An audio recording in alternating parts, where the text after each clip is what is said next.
Professor बंधुओं, लीना मेंदड़े से मैं अनुरोध करता हूँ। लीना जी, आप अपना ऑडियो वीडियो चालू करके अपना उद्बोधन प्रारंभ कर सकते हैं। लीना जी। ओम असतो मा सद्गमय तमसो मा ज्योतिर्गमय मृत्योर्मा अमृतंगमय। ओम शांति शांति शांति। सबको नमस्कार।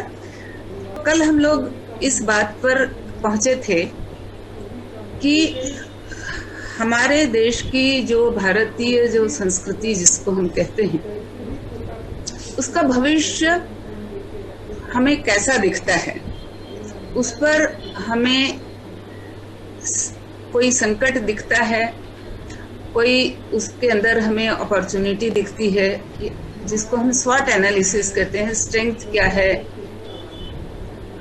वीकनेस क्या है, अपॉर्चुनिटी क्या है और थ्रेट क्या है। और अगर थ्रेट बहुत ज्यादा है तो हमें उस संकट को समझना पड़ेगा, वरना हमारे लिए बहुत ही कष्टमय दिन आने वाले हैं। इसकी चर्चा हम लोगों ने कल की थी। तो हमारी संस्कृति आगे चल करके कैसी बनेगी, इसका उत्तर भी इसी बात पर निर्भर करता है कि हमें ये जो अपनी संस्कृति की बातें कही गई हैं, अपनी फिलॉसफी की बातें कही गई हैं, इनसे हमारा परिचय है कि नहीं है, और अगर है तो यह परिचय हमें किस तरह से स्वीकार्य है। मिथ्या है इस रूप में स्वीकार्य है या सत्य है इस रूप में स्वीकार्य है। और मुझे लगता है कि जिन लोगों ने हमारी संस्कृति को विनष्ट करने का प्रयास जाने अनजाने में सोचे बगैर या सोच विचार करके किया है, उन्होंने इस बात को बड़ी खूबी से समझा है कि जब तक यह भारतीय लोग अपनी संस्कृति को समझेंगे, जब तक ये भारतीय लोग गुरु शब्द की महिमा को समझेंगे, तब तक वे अपने आप को विश्व गुरु के रूप में देखना चाहेंगे, ना कि विश्व शक्तिमान देश की हैसियत से समझना चाहेंगे। तो हम विश्व शक्तिमान भी हो सकते हैं, जैसे आज अमेरिका है या चीन अपने आप को क्लेम कर रहा है, या कहीं रशिया क्लेम कर रही है, या कहीं पूरा मुस्लिम समाज एक होकर के ये अपने आप को क्लेम कर रहा है। तो क्या हमारा लक्ष्य विश्व शक्तिमानता की ओर है या हमारा लक्ष्य विश्व गुरु होने की तरफ है? ये इन दो बातों का हमें विचार करना पड़ेगा। और जैसे हमारे यहाँ पहचान के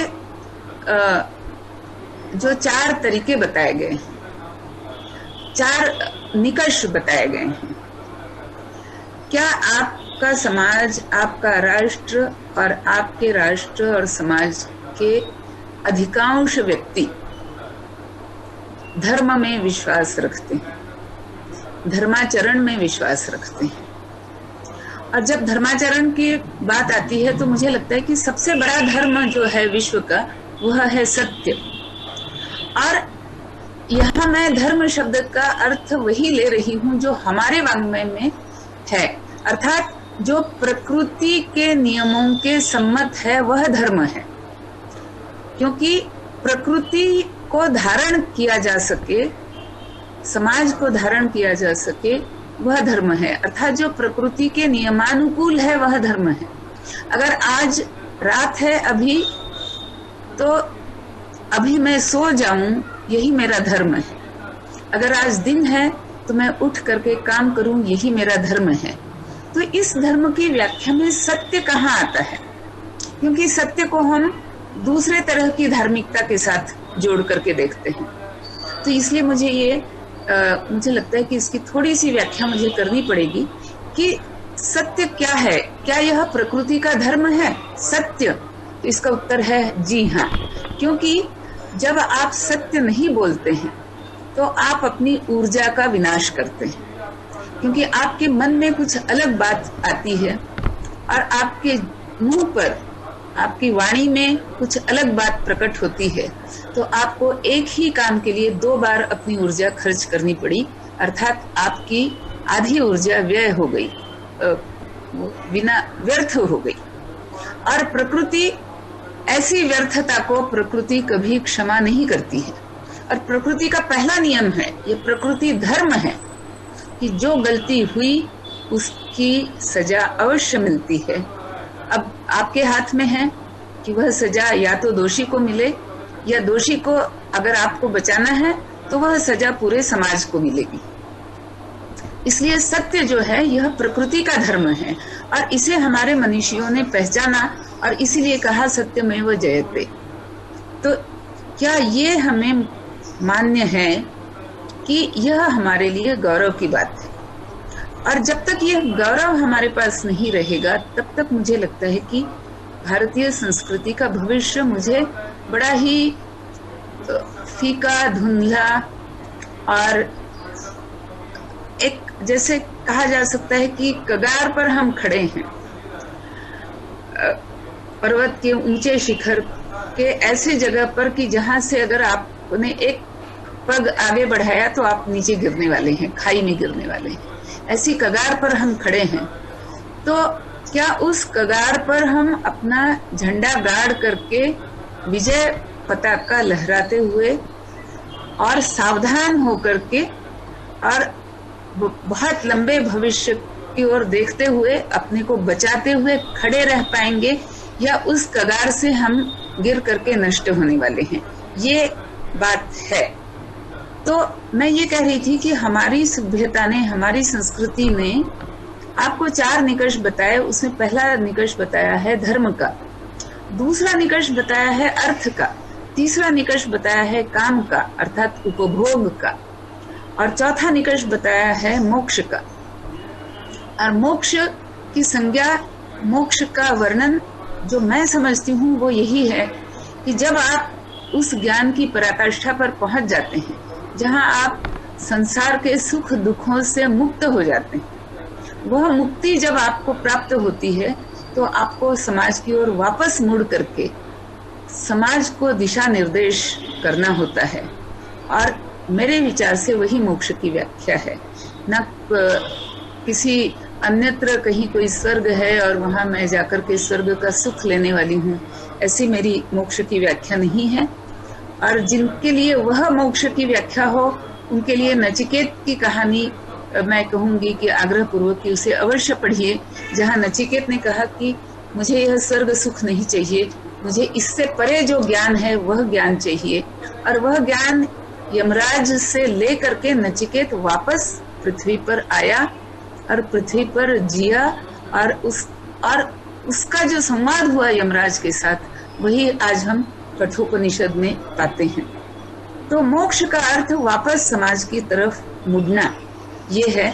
और ये 4 बातें अगर आपके समाज में हैं तो आपका समाज सुसंस्कृत है, ऐसा हमारा शास्त्र कहता है।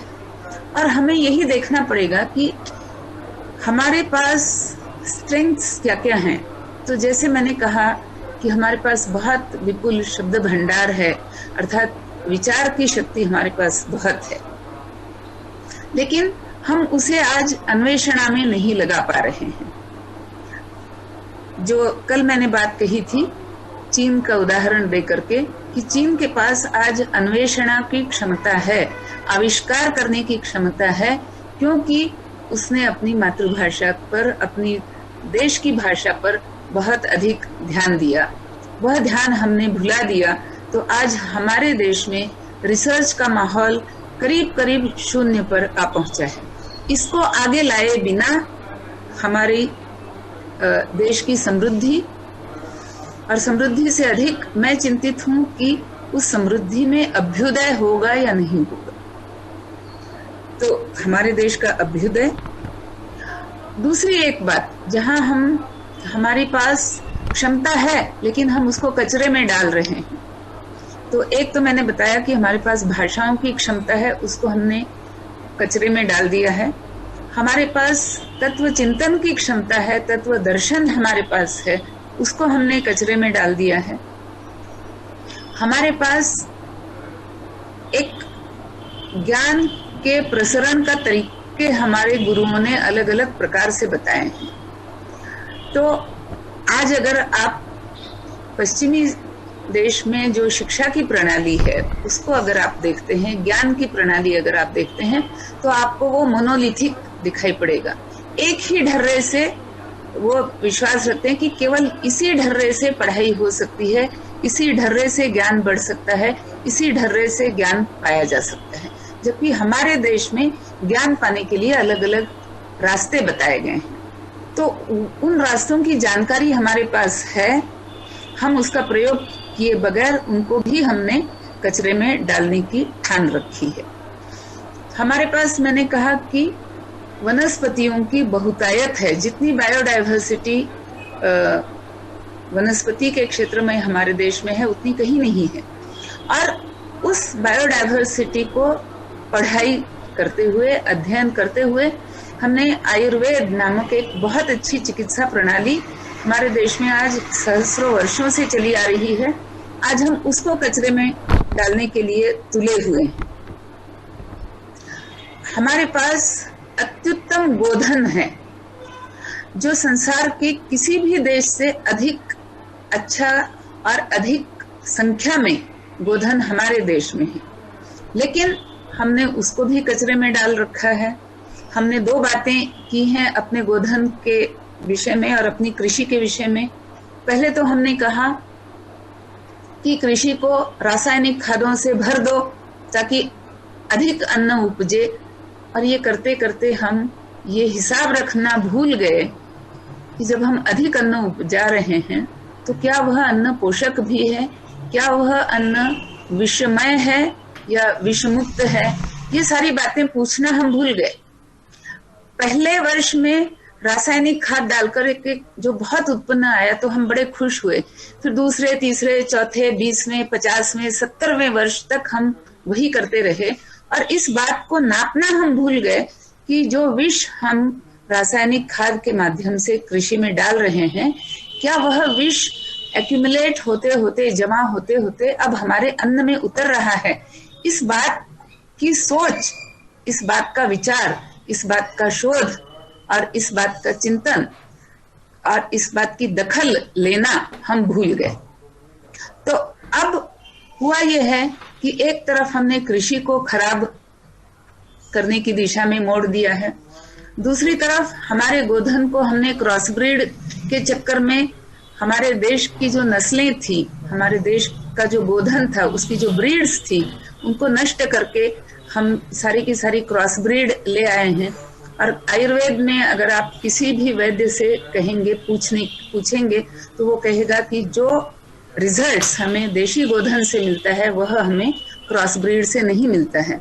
अब छोटी सी बात है कि हमारे देश का कोई भी आयुर्वेदिक संस्था, कोई भी मेडिकल संस्था, कोई भी पशु वैद्यकीय से जुड़ी हुई संस्था जो रिसर्च का दावा करती है, वो इस छोटी सी बात पे आज सामने आकर के एक गहन रिसर्च नहीं करना चाहती कि वाकई में देशी गाय के जो पंचगव्य हैं और जो विदेशी गाय के, क्रॉस ब्रीड गाय के पंचगव्य हैं, उनके रिजल्ट में एग्जैक्टली अंतर कहाँ और कितना आता है, ये प्रयोग भी करने के लिए हम तैयार नहीं हैं। इतनी हमारी अन्वेषणा की क्षमता समाप्त हो चुकी है। तो ये मैं इसलिए कह रही हूँ कि हमारा गोधन, हमारी कृषि, इन दोनों के बलबूते पर हम पूरे विश्व को ऑर्गेनिक या विषमुक्त अन्न की हम सप्लाई कर सकते हैं, या हम उनके लिए रेडी फूड सप्लाई कर सकते हैं। और ये संभावना कोरोना काल में बहुत तीव्रता से हमारे लिए उत्पन्न हुई, उसको भी हमने कचरे में डाल दिया है, क्योंकि हम इन बातों को सोचना नहीं चाहते। हमने अपनी आर्थिक व्याख्याएं, आर्थिक जो परिभाषाएं होती हैं, उनको भी हमने पूरी की पूरी तरह से पश्चिमी देशों से बोरो किया है। इसलिए आज हम ये कहते हैं कि अगर हमारा जीडीपी बढ़ा है तो हम समृद्ध हैं, और हम भूल जाते हैं कि आप अगर योग कर रहे हैं और योग करने के कारण आप बीमार नहीं पड़ते हैं, और इसलिए आपको डॉक्टर के पास नहीं जाना पड़ता है, तो आपके देश का जीडीपी घटता है, बढ़ता नहीं है। जब आप बीमार पड़ते हैं, डॉक्टर के पास जाते हैं, दवाइयां खाते हैं, तब देश का जीडीपी बढ़ता है, क्योंकि आर्थिक, जिसको हम कहते हैं कि आर्थिक व्यवहार बढ़ता है तो जीडीपी बढ़ता है। और जीडीपी का अर्थ पश्चिमी देश बताते हैं कि जीडीपी का बढ़ना अर्थात समृद्धि पाना।